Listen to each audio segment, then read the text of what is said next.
Hi guys!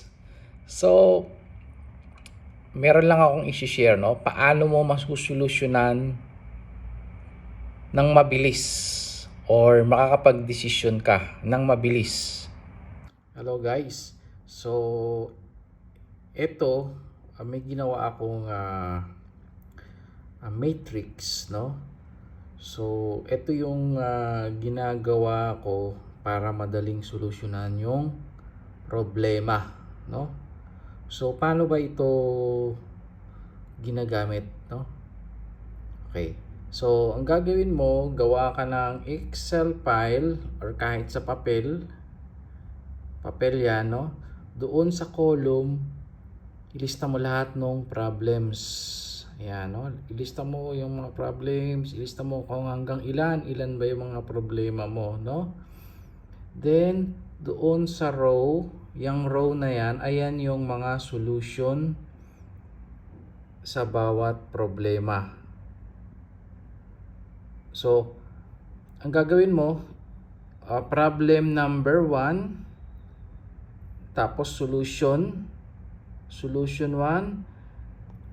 solution 1, solution 2, solution 3, ganon, no?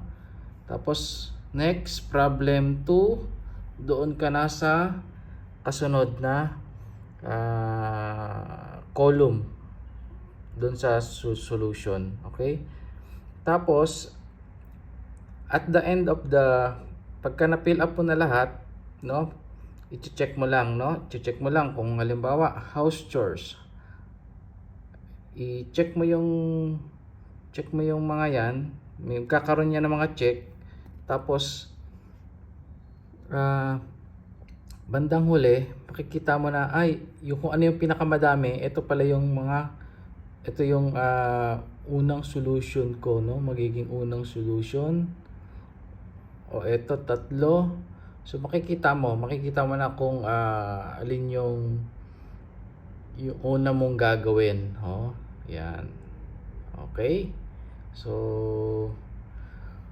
wala po yan sa internet. Ako lang po nakaisip niyan, no? Ginagawa ko lang po yan as for my self-preference.